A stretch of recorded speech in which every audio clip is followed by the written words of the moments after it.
नमस्कार दोस्तों, मैं अखिलेश कुमार स्वागत करता हूं आपका अपने यूट्यूब चैनल मैथमस्ती में।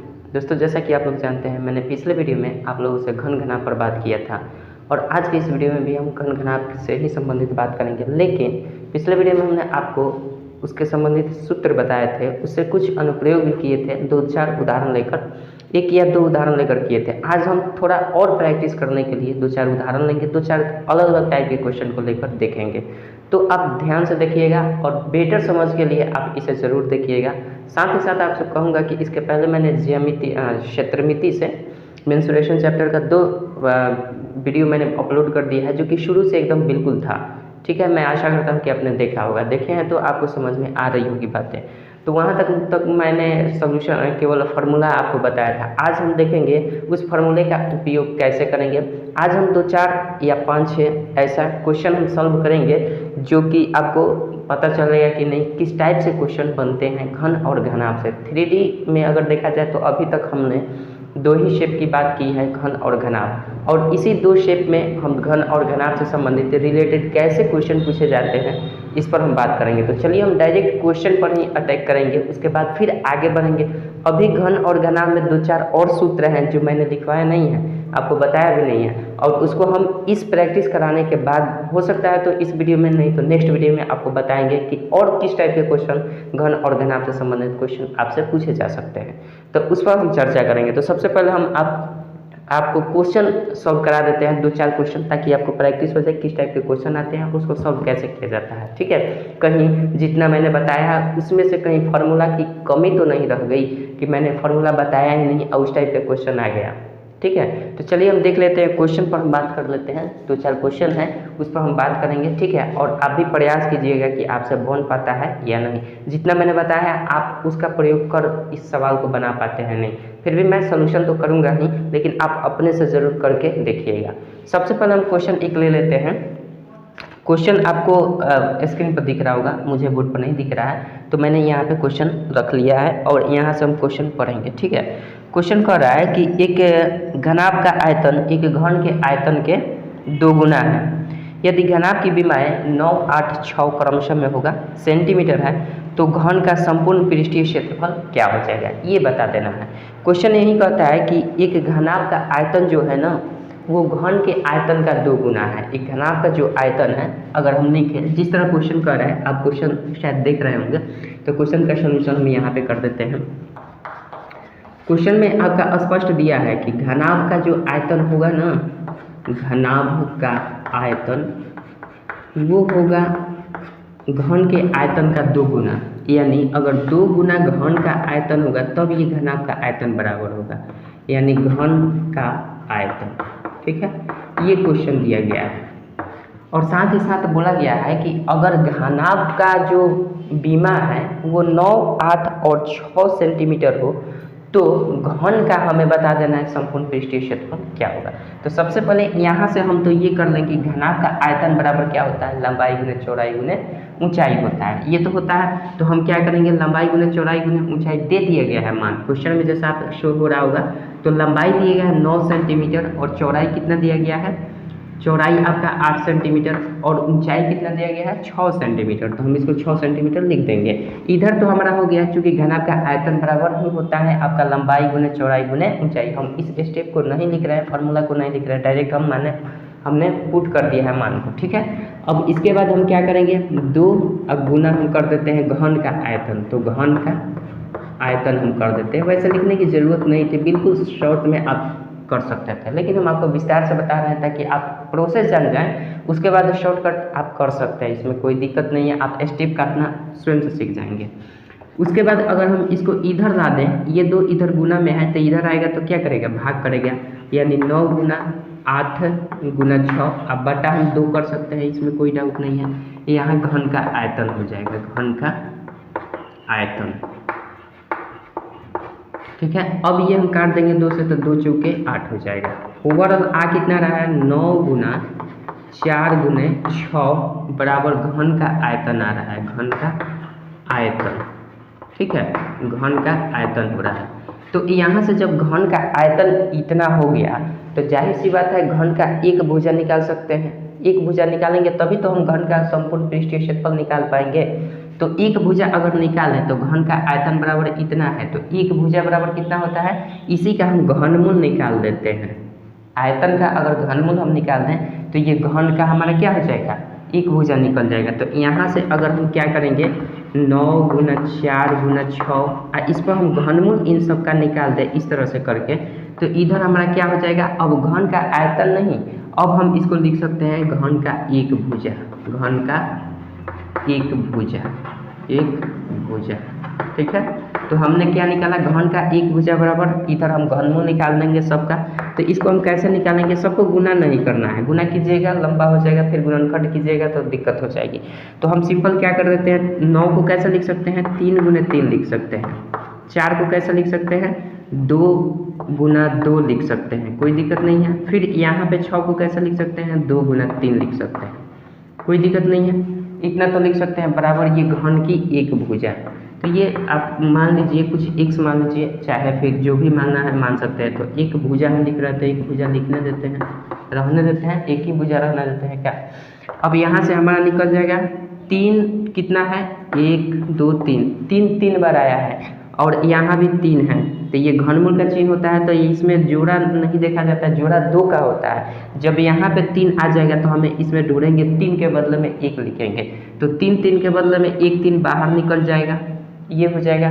उसके बाद यहाँ पे हम 2 को देखेंगे कि कितना 2 आया हुआ है, तो 1 2 3, 3 2 आया है, और हमें घनमूल ही निकालना है, तो 3 ही की ज़रूरत होती है, 3 के बदले में 1 निकाल देते हैं बाहर, तो ये 2 बाहर निकल जाएगा, ये ओवरऑल घनमूल निकल गया। तो ये आ गया एक भुजा, यानी ओवरऑल देखा जाए तो एक भुजा कितना आ गया, 6 सेंटीमीटर। ये गुना कर देंगे तो एक भुजा बराबर 6 सेंटीमीटर हो गया।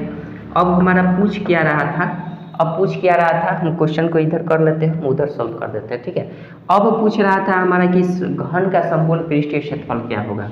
जैसा कि आप लोग देख रहे होंगे क्वेश्चन में, घन का अब संपूर्ण पृष्ठीय क्षेत्रफल निकालेंगे। घन का संपूर्ण, यहाँ पे का लिख लीजिएगा, घन का संपूर्ण पृष्ठीय क्षेत्रफल। तो घन का संपूर्ण पृष्ठीय क्षेत्रफल बराबर क्या होता है, 6 गुने एक भुजा का स्क्वायर, यानी एक भुजा हमारा कितना आया था वो चीज़ लिख देना है। ये सब लिखने की कोई ज़रूरत नहीं थी, आप स्वयं से समझ रहे हैं, समझदार है, आप लिख सकते हैं यहाँ पे डायरेक्ट। तो हमारा आया कितना है, 6 गुने एक भुजा का मान कितना आया हुआ है भैया, एक भुजा का मान 6 सेंटीमीटर आया है। तो हम क्या करेंगे, 6 का स्क्वायर कर देंगे, क्या करेंगे 6 का स्क्वायर। अब ये 6 हो जाएगा, ये 6 का स्क्वायर करेंगे 36 हो जाएगा, 36 में 6 से गुना करते हैं तो 216 सेंटीमीटर स्क्वायर आएगा। चूँकि हम निकाल क्या रहे हैं, हम निकाला है संपूर्ण पृष्ठीय क्षेत्रफल। तो संपूर्ण पृष्ठीय कोई भी क्षेत्रफल होता है वो स्क्वायर में होता है, वर्ग सेंटीमीटर वर्ग मीटर चाहे जो यूनिट हो। ठीक है, तो आपका आंसर क्या हो जाएगा, 216 सेंटीमीटर स्क्वायर हो जाएगा। ठीक है, क्वेश्चन में जिस ऑप्शन में 216 सेंटीमीटर होगा वही आपका सही उत्तर होगा। तो देखिए इसमें भी उतना इनफ फार्मूले की कोई ज़रूरत नहीं थी, बस थोड़ा सा दिमाग घुमाया गया था, क्वेश्चन को बदला गया था, क्वेश्चन को थोड़ा सा घुमावदार दिया गया था। ऐसा सिंपल नहीं दिया गया था कि आपका एक भुजा इतना दिया गया है तो आप उसका संपूर्ण पृष्ठीय क्षेत्रफल निकालिए। इसमें कुछ अलग तरीके से कहा गया था, बस हमें लैंग्वेज को समझना है और उससे किस तरह से हम हल कर पाते हैं इस चीज़ को देखना है। ठीक है, चलिए आशा करता हूँ ये समझ में आए। फिर एक और क्वेश्चन लेकर हम देख लेते हैं ताकि आपको प्रैक्टिस हो जाए बढ़िया से, उसके बाद हम आगे बढ़ेंगे। तो हो सकता है कि नेक्स्ट वीडियो में आपको कुछ बता दें या फिर इसी में बता दें। ठीक है, उसके बाद हम देखेंगे बेलन। ठीक है, चलिए एक दो क्वेश्चन और देख लेते हैं इस पर डिपेंडेंट किस टाइप से क्वेश्चन बनते हैं। तो क्वेश्चन का टाइप हम देखते चलते हैं। नेक्स्ट क्वेश्चन आप देखिए, नेक्स्ट क्वेश्चन एक दिया गया है कि दो घनों के आयतनों का अनुपात, आपको बोर्ड पर क्वेश्चन दिख रहा होगा, लिखा है दो घनों के आयतनों का अनुपात 8:1 है। ठीक है, तो इनकी कोरों के लंबाइयों का अनुपात क्या होगा। कोर मतलब समझ रहे हैं ना, घनाभ में कोरों की संख्या कितनी होती है, 12 होती है, हमने बताया भी है कोर। ठीक है, किनारा या कोर कहिए 12 होती है। बोल रहा है कि एक घन है, ठीक है, घन का क्या दिया गया है, घन का आयतनों का अनुपात, घन के आयतन का अनुपात जो दिया गया है, अनुपात मान लेते हैं कि एक घन ये वाला है, घन 1 का आयतन ये है, आयतन घन 1 का आयतन का अनुपात क्या दिया गया है भैया, ये दिया गया है आपका ऐसे कर लेते हैं, घन 1 का आयतन यहाँ कर लेते हैं, ये घन 2 का आयतन, घन 2 का आयतन, घन 2 का आयतन दिया क्या गया है। घन 1 का आयतन कितना है, 8 अनुपात दिया गया है घन 2 का आयतन मतलब 1। तो ये देखिए ये हुआ क्या है, ये 8 है। कुल मिलाकर हम कहें कि पहला जो घन है ना उसका जो आयतन है वो 8 सेंटीमीटर क्यूब होगा, चाहे मीटर क्यूब होगा, चाहे जो हो। दूसरा घन का आयतन है वो 1 सेंटीमीटर क्यूब हो या फिर 1 मीटर क्यूब हो, जो भी हो। तो ये हमारा आयतन का अनुपात हो गया। तो मान लेते हैं अगर किसी घन का आयतन जो आपका 8 सेंटीमीटर क्यूब दे दिया गया है तो हमसे पूछेगा कि एक भुजा क्या होगा। तो हमने जाना है कि जब भी आयतन दिया रहता है ना और उसमें एक भुजा निकालना होता है तो हम सिंपल क्या कर देते हैं, आयतन का हम घनमूल निकाल देते हैं, ठीक है। तो वो हमारा निकल जाता है एक भुजा। एक भुजा कहें या फिर एक किनारा कहें, ठीक है, ये कहें, दोनों में से कोई बात, सब एक बात बराबर है, या फिर इसको कोण कहें, सब एक ही चीज़ है। तो कह रहा है कि इसके कोणों का अनुपात क्या होगा, यानी एक भुजा का अनुपात क्या होगा। तो ये हम क्या करेंगे, दोनों तरफ इनका घनमूल निकाल देंगे, यानी इधर घनमूल का साइन दे देंगे और फिर इधर भी हम क्या करेंगे, घनमूल का साइन कर देंगे। तो यहाँ 3 आता है, ये 1 हो जाएगा, ठीक है। तो ये हमारा निकल गया आयतन से सीधे कोण। कोण कहें, भुजा कहें, किनारा कहें, बात बराबर है। तो ये कोण का अनुपात निकल जाएगा। तो यहाँ से हम करेंगे तो ये 8 का घनमूल कितना होता है, 8 का घनमूल 2 होता है, यानी इसको हम 2 गुने 2 गुने 2 3 बार लिखेंगे तो 3 3 के बदले में ये कैंसिल हो जाता है और 1 बच जाता है। यानी हम क्या करेंगे, इसका घनमूल जो निकल कर आएगा वो 2 होगा और 1 का तो घनमूल निकालिए, वर्गमूल निकालिए, चतुर्थमूल निकालिए, जो भी निकालिए 1 ही होगा। तो ओवरऑल आंसर क्या होगा आपका, 2:1 आपका आंसर हो जाएगा। इस टाइप के भी प्रश्न आपको दिया जाता है, लेकिन थोड़ा सा ध्यान रखने वाली बात है कि यहाँ पे जो भी दिया रहता है ये आयतन का अनुपात दिया रहता है, ठीक है। और इसमें केवल और केवल ज़्यादातर इसमें कोण ही पूछे जाते हैं, या फिर आपका कोण का अनुपात दे देगा, ठीक है, और उसका आयतन का अनुपात पूछ देगा। तो क्या करेंगे, यहाँ से यहाँ जब भी आयतन का अनुपात पूछे तो वर्ग भुजा क्यूब होता है। तो ये अगर कोण है तो इसका आयतन का अनुपात क्या हो जाएगा, भुजा क्यूब, मतलब इसका क्यूब कर देंगे, इसका भी क्यूब कर देंगे, तो ऊपर वाला प्राप्त हो जाएगा। तो आगे पीछे करके दे सकता है। तो इस टाइप के भी क्वेश्चन आ सकते हैं आपके मेंसुरेशन के घन घनाभ से संबंधित चैप्टर में, ठीक है। चलिए नेक्स्ट क्वेश्चन देखते हैं। नेक्स्ट क्वेश्चन का लेवल क्या है, किस तरह से क्वेश्चन पूछा जा सकता है। नेक्स्ट क्वेश्चन देख लेते हैं क्या कहता है। नेक्स्ट क्वेश्चन दिया गया है आपका, दिया गया है, आप देख लीजिए। कह रहा है कि एक घन जिसका किनारा 2 सेंटीमीटर है, ठीक है, सॉरी 20 सेंटीमीटर माप का है। एक घन है जिसका किनारा 20 सेंटीमीटर माप का है, में से कितने 5 सेंटीमीटर के माप के घन को काटा जा सकता है, ये बता देना है। तो एक मान लीजिए कि कोई बड़ा घन है, एक बड़ा घन है जिसका किनारा कितना है, भुजा मान सकते हैं, किनारा चाहे भुजा, ये 20 सेंटीमीटर का है, ठीक है। और दूसरा हमारा क्या है, दूसरा भुजा 5 सेंटीमीटर, जो छोटा वाला है 5 सेंटीमीटर। तो ये बड़ा वाला मान सकते हैं, ये 1 मान लेते हैं, भुजा 1 भुजा 2, यानी एक वाला जो भुजा का है मान वो 20 सेंटीमीटर है, यानी ये बड़ा है, ये बड़ा आपका घन है। और दूसरा जो है ये छोटा घन है, छोटा घन यानी 5 सेंटीमीटर है। तो जाहिर सी बात है कि इसकी छोटी छोटी घनों की लंबाइयाँ होंगी। तो हम क्या कर देंगे, सिंपल, इसमें पूछ रहा है कि 20 सेंटीमीटर वाले में से 5-5 सेंटीमीटर वाले की अगर घन बना दिया जाए तो उसकी संख्या कितनी हो जाएगी।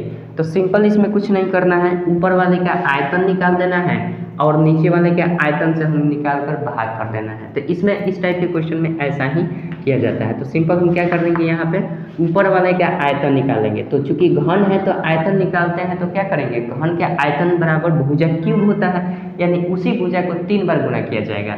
तो हम क्या करेंगे, गुना डायरेक्ट न करेंगे, हम उसको इस तरह से लिखेंगे 20 गुने 20 गुने 20। अब ये नहीं कि इसको हम गुना करेंगे 2 दूना का 4 दूना का 8,000, नहीं, ऐसा नहीं, कटाने में दिक्कत हो जाएगी। अब इसके बाद हम क्या करेंगे, जो छोटी भुजा है उसका आयतन निकाल देंगे। तो छोटी भुजा 5 है, फिर 5 है, फिर 5 है, ठीक है, यानी 3 बार भुजा क्यूब करना होता है। तो ये नहीं कि हम ऊपर 8,000 लिख देंगे और फिर नीचे 5 पचे 25 पचे 125, फिर 8,000 में 125 से भाग करेंगे तो भैया जटिल हो जाएगी, कटा नहीं पाएंगे। तो हम ऐसे करेंगे, अब इसको आसानी से कटा सकते हैं। 5 चौके 20, 5 चौके 20, फिर 5 चौके 20। अब ये हमारे पास आ गया 4 गुने 4 गुने 4, तो आसानी से अब इसको गुना कर सकते हैं आप, 4 चौके 16 चौके 64, यानी आपका ओवरऑल आंसर क्या हो जाएगा, घनों की संख्या कितनी हो जाएगी, तो 64 हो जाएगी।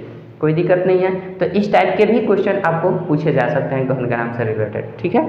तो हर टाइप को आप ध्यान रखिएगा किस तरह से किस टाइप को सोल्यूशन करना है। चलिए नेक्स्ट क्वेश्चन देखते हैं, जो कि कुछ अलग है, डिफरेंट है इसी तरह लेकिन थोड़ा सा डिफरेंट है। चलिए नेक्स्ट क्वेश्चन आपका दिया गया है, नेक्स्ट क्वेश्चन आपका दिया गया कह रहा है कि 6 सेंटीमीटर भुजा का एक शीशे का घन पिघलाया जाता है। 6 सेंटीमीटर भुजे का एक शीशे का घन पिघलाया जाता है और उसे फिर 27 घनों में 27 घन बनाए जाते हैं। अब की बार संख्या दे दिया गया है, इसमें क्या पूछा था कितने बनाए जा सकते हैं, तो संख्या दे दिया था। अब की बार पूछ रहा है कि 27 संख्या दे दिया गया है, तो कह रहा है कि तो नया जो घन बनेगा उसकी भुजा क्या होगी ये बता देना है। तो 6 सेंटीमीटर का एक भुजा है जिसे घन पिघलाया गया है, तो हम सबसे पहले क्या करेंगे, भुजा की लंबाई कितनी है ये देख लेंगे। भुजा की लंबाई जो है वो कितनी है, 6 सेंटीमीटर की है। तो इसमें 27 घन बनाए गए हैं, इसी 6 सेंटीमीटर के भुजा को पिघलाकर 27 को घन बनाए गए हैं। तो हम सबसे पहले क्या करेंगे, इसका आयतन निकाल लेंगे। तो आयतन बराबर क्या होता है, भुजा क्यूब होता है। तो भुजा क्यूब हम क्या करेंगे, इसका क्यूब कर देंगे, 6 का क्यूब करेंगे तो कितना होगा, 6 गुने 6 गुने 6, 6 छके 36 छके 216 हो जाएगा, ठीक है। तो ये हमारा इतना सेंटीमीटर क्यूब आ गया। इसकी क्या, ये आ गई हमारा 216 कर दीजिए, गुना भी कर सकते हैं, 216 मीटर क्यूब। ये आ गया हमारा क्या, इसका घन का आयतन। अब कह रहा है कि इसी घन को 27 घन में बांटा गया है, तो भैया एक घन का आयतन कितना होगा, तो इसको हम कैसे निकालेंगे, तो लिखेंगे कि एक घन का आयतन बराबर, एक घन का आयतन कैसे फाइंड होगा, एक घन का आयतन अगर निकालना चाहते हैं तो कैसे फाइंड होगा, सिंपल हम क्या करेंगे, इसमें 6 गुने 6 गुने 6 अब बटा संख्या से भाग कर देंगे। कितना घन में बटा हुआ है, 27, तो 27 से हम सिंपल सी भाग कर देंगे, कोई दिक्कत नहीं है। अगर इसको हम कटाएं तो 3 तिरिका 3 9 27 हो जाएगा, 3 दूना का 6 हो जाएगा, 3 तिरिका 9, 3 दूना का 6, 3 दूना का 6। ओवरऑल आ कितना रहा है, 2 गुना 2 गुना 2, यानी 2 दूना का 4 दूना का 8 सेंटीमीटर आपका क्यूब आ रहा है। यानी कहने का मतलब एक घन का आयतन कितना आ रहा है, एक घन का आयतन 8 सेंटीमीटर क्यूब आ रहा है। तो हमें क्या पूछ रहा है कि बताइए कि एक घन का भुजा क्या है, एक घन का भुजा क्या है या प्रत्येक घन का भुजा क्या है। तो ये हमें ज्ञात करना था। जब एक घन का आयतन दे दिया गया है तो भुजा नहीं निकाल सकते हैं, बिल्कुल निकाल सकते हैं। तो भुजा बराबर सिंपल हम क्या फॉर्मूला जानते हैं, अगर आयतन दिया हो तो उस आयतन का हम घनमूल निकाल देते हैं तो भुजा निकल जाती है, ठीक है। तो भुजा हम निकालेंगे तो कितना हो जाएगा, ये घनमूल में 8 कर देंगे, 8 का घनमूल कितना होता है, इसको हम कैसे लिख सकते हैं, 2 गुना 2 गुना 2। आप समझदार हैं, डायरेक्ट लिख सकते हैं, ये 2 निकल कर बाहर आ जाएगा। तो 27 जो घन में बटा हुआ था, 27 घन में जो बटा हुआ था, उस 27 में एक घन का जो किनारा हुआ था होगा वो 2 सेंटीमीटर का किनारा होगा, ठीक है। तो ओवरऑल आंसर आपका क्या हो जाएगा, 2 सेंटीमीटर। बस इसके पिछले वाले जो क्वेश्चन बनाए थे उसमें संख्या ज्ञात करना होता था, लेकिन इसमें क्या ज्ञात करना हुआ, संख्या दे दिया गया था, उसका आयतन ज्ञात करके उसके भुजा को ज्ञात करना था, ठीक है। तो बस आप डिफरेंस समझ सकते हैं कि क्वेश्चन किस टाइप से पूछा जा सकता है। चलिए नेक्स्ट क्वेश्चन देखते हैं, नेक्स्ट क्वेश्चन किस टाइप से आपको दे सकता है। चलिए इसको मिटाते हैं, नेक्स्ट क्वेश्चन देखते हैं। आशा करता हूँ समझ में आ रही है बातें। चलिए नेक्स्ट क्वेश्चन आपका दिया गया है, किसी ढक्कन वाले बक्स की आंतरिक माप जो दिया गया है 115 सेंटीमीटर, 75 सेंटीमीटर, 35 सेंटीमीटर, ठीक है, तथा उस लकड़ी जिसका वह बना है उसकी मोटाई 2.5 सेंटीमीटर की है। तो लकड़ी का आयतन ज्ञात कर देना है, ये क्वेश्चन है, ठीक है। तो हम क्या कर देंगे, सिंपल सी बात है, माप आपका कितना 115, 75, 35। देखिए समझिएगा ध्यान से, क्वेश्चन आप पढ़ लीजिएगा और ध्यान से समझिएगा। दिया गया है कि कोई घनाभ है, ठीक है, कोई घनाभ है और ये कुछ ना कुछ घनाभ मोटा है, मान लीजिए कि इतना मोटा है, ठीक है। ये मोटाई जो दिया गया है, यही मोटाई जो इतना ये मोटा हम बना रहे हैं, ये मोटा जो दिया गया है कितना है, ये है 2.5 सेंटीमीटर। 2.5 सेंटीमीटर ये मोटा है। तो ये तो घनाभ हुआ नहीं, लेकिन हम एज्यूम कर लेते हैं कि किसी न किसी घनाभ का एक पृष्ठ तो जरूर हो सकता है। तो जब एक पृष्ठ हो सकता है और इसकी लंबाई दिया गया है हमारा 115 सेंटीमीटर, ठीक है। लेकिन ये 115 सेंटीमीटर किसकी लंबाई दिया गया है, यहाँ से यहाँ तक की नहीं, ये दिया गया है केवल यहाँ से यहाँ तक की लंबाई, यानी अंदर वाले की लंबाई दिया गया है, आंतरिक लंबाई दिया गया है ये वाला, ठीक है। आंतरिक लंबाई कितना दिया गया है, 1.5 सेंटीमीटर, ठीक है। अगर हम आंतरिक जब लंबाई 115 सेंटीमीटर है लंबाई, और चौड़ाई भी आपका दिया गया है, चौड़ाई आपका 75, चलिए यहाँ पे लिख देते हैं, लंबाई आपका जो दिया गया है, ये आंतरिक की बात कर रहे हैं 115 है, 115 सेंटीमीटर। चौड़ाई की बात करें जो कि आंतरिक चौड़ाई है, आंतरिक चौड़ाई आपका दिया गया है 75 सेंटीमीटर, क्वेश्चन में देखिएगा 75 सेंटीमीटर। और ऊंचाई आपका आंतरिक ऊंचाई कितना दिया गया है, आंतरिक ऊंचाई 35 सेंटीमीटर दिया गया है।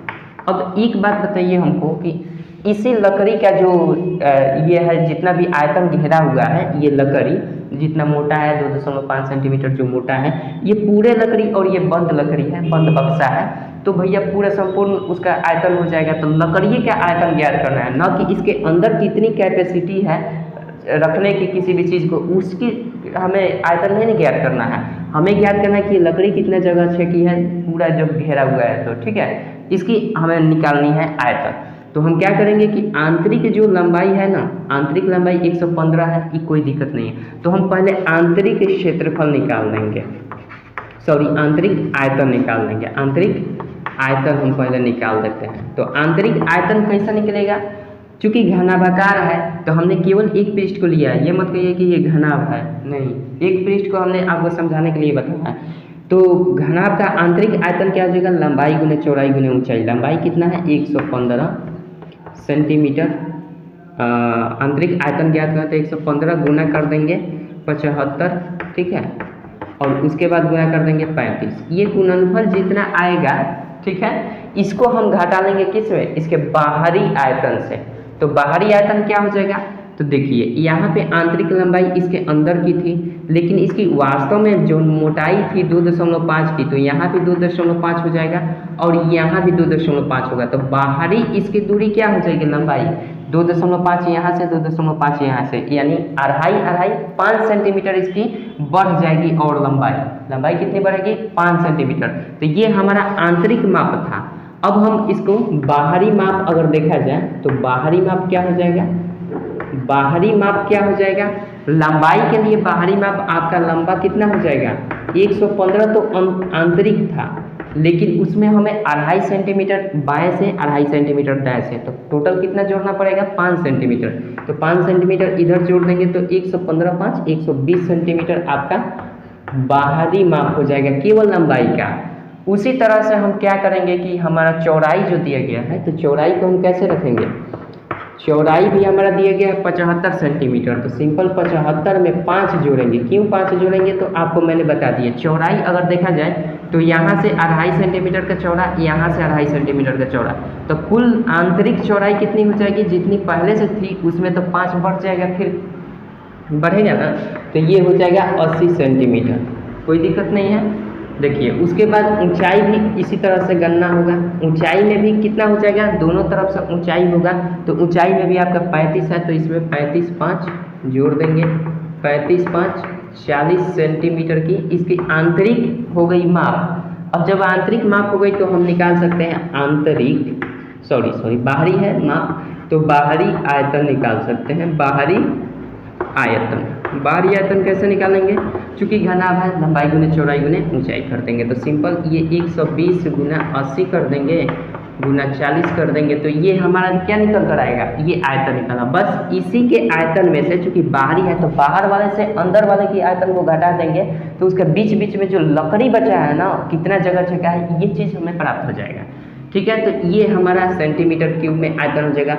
अब थोड़ा सा हम यहाँ पे गुना करेंगे, ठीक है। यहाँ पे हम गुना करते हैं तो 115 में रफ हम गुना कर लेते हैं, 115 में 75 से गुना करते हैं। तो चलिए आप लोग भी कर लीजिएगा, मोबाइल से नहीं, हाथ से मुँह से, ताकि आपका प्रैक्टिस बना। हम भी कर रहे हैं। तो 5 × 5 = 25 और 11 × 55 = 55 और 2 = 57, ठीक है। 7 × 5 = 35, 11 × 7 = 77 और 3 77 3 80। ये ओवरऑल आया कितना, 5 7 5 12 5 1 6 8 86 25 आया। इसमें हमें 35 से गुना कर देना है। तो 86 25 में हम 35 से गुना अगर करें तो कितना आ जाएगा, 5 × 5 = 25, 5 दूना 10 और 2 12, 6 × 5 = 30, 31, 5 8 40 और 3 43, ठीक है। उसके बाद 3 से 5 दिया 15, 3 दूना का 6, 1 7 छत्री 18 का 8, हाँ छत्री 18, 3 दूना का 6 1 7, ठीक है। छत्री 18, 8 3 के 24 1 25 हो जाएगा, ठीक है। ओवरऑल आ गया 5 7 8 8 3 11 5 4 9 1 10 और ये 3 30 18 75 आ रहा है। मतलब इसका ओवरऑल आयतन जो आ रहा है 30 18 75 आ रहा है। मिटा देते हैं, ठीक है, याद रखिए 30 18 75 आया, 30 18 75, यानी ओवरऑल आयतन क्या आया, 30 18 75, 30 18 75 सेंटीमीटर क्यूब आपका ये वाला आयतन आया। कौन सा, आंतरिक आयतन। आंतरिक मतलब इसके अंदर अंदर वाले की आयतन निकल के, मतलब इतना कैपेसिटी है उसके अंदर अगर कुछ भरा जाए ना तो इतना सेंटीमीटर क्यूब का जगह लेगा, ठीक है। उस लकड़ी के अंदर की बात की जा रही है, ठीक है। अब हम क्या करेंगे, अब इसको गुना कर देंगे। तो इसको गुना करेंगे तो आपका हो जाएगा 12 8 96, यानी 96 100 ये हो जाएगा। 12 8 96 96 100, इसमें 4 से अगर गुना करके एक 0 बैठा देंगे तो काम बन जाएगा। 6 चौके 24 और 9 चौके 36 और 2 38, यानी आपका हो जाएगा ये वाला।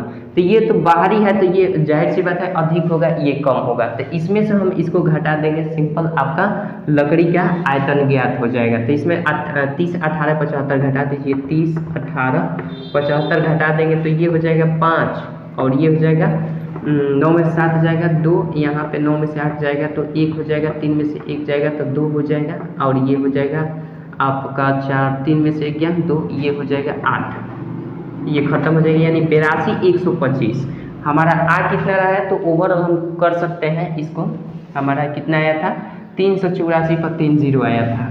384 पर 3 0 हम लिख लेते हैं, ये है 384, इस पर 3 0 हम कर देंगे सेंटीमीटर क्यूब। इसका आयतन इतना निकल रहा है जो कि बाहरी माप जिसका था, लकड़ी का बाहरी माप हमने जो निकाला था उसका आयतन इतना आ रहा है और इसके आंतरिक माप का आयतन इतना आ रहा है। तो हम सिंपल लकड़ी का केवल आयतन निकालना है ना, लकड़ी, तो लकड़ी का आयतन बराबर हो जाएगा, सिंपल लकड़ी का आयतन बराबर बाहरी आयतन, बाहरी आयतन माइनस आंतरिक आयतन, आंतरिक आयतन, ये कर देंगे, सिंपल आपका आंसर आ जाएगा। तो अभी हमने क्या किया था, 384 000 माइनस कर देंगे 30 18 75, आपका आंसर आ जाएगा 82 125, यही आ रहा था, घटाए थे तो 82 125 देख लीजिएगा क्या आया था, फिर से घटा लीजिएगा। चलिए तो ये आपका हो जाएगा सेंटीमीटर क्यूब। तो इस टाइप के भी क्वेश्चन आते हैं, बस इसमें समझाने के लिए हमने आपको समय दिया है और समझ लिया है आपका। एक बार समझ जाइएगा तो फिर दोबारा समझने की कोई ज़रूरत ही नहीं है और आप ऐसे कर सकते हैं। अब इसमें देखिए करना क्या था, बहुत जल्दी ये सवाल बन जाता है। हमें पता अगर होता कि भैया जितना मोटा लकड़ी का माप दे रहा है ना उसको सब में जोड़ दीजिए, लंबाई चौड़ाई और ऊंचाई तीनों में जोड़ दीजिए, उसको एक तरफ मल्टीप्लाई कर दीजिए और इसको एक तरफ मल्टीप्लाई कर दीजिए, सिंपल अंतर कर दीजिए, आपका आंसर आ जाएगा। इतना कोई कुछ ज़रूरत नहीं थी इतना लंबराने की, लेकिन मैंने आपको समझाने के लिए इतना सब चीज़ बताया है। हो सकता है समय लग सकता है लेकिन कन्फ्यूज़न नहीं होना चाहिए, ठीक है। चलिए तो आशा करते हैं कि इतनी चीज़ सारे सवाल आपको समझ में आ गई होंगी बातें। और भी कुछ कॉन्सेप्ट है, इससे भी अतिरिक्त क्वेश्चन और आ सकते हैं, कुछ ऐसे भी क्वेश्चन हैं जो इससे हट के हैं और उसको मैं नेक्स्ट वीडियो में बताना चाहूँगा ताकि आपको बोरिंग फील ना हो। नहीं तो यहीं पे हो सकता है कि वीडियो थोड़ा लंबा भी हो गया है और आपको बोरिंग फील लगने लगे। तो नेक्स्ट वीडियो में हम बात करेंगे, जानते हैं नेक्स्ट वीडियो में घने ग्राफ से बात करेंगे, थोड़ी सी जानकारी, और साथ ही साथ हम कल शुरू कर देंगे नेक्स्ट वीडियो में आपका बेलन। ठीक है। तो बेलन से हम नेक्स्ट वीडियो में बात करेंगे और साथ ही साथ कुछ इसका हम और इम्प्लीमेंटेशन करेंगे जिससे आपको बेटर समझ में आ जाए। चलिए मिलते हैं नेक्स्ट वीडियो में, तब तक के लिए जय हिंद जय भारत।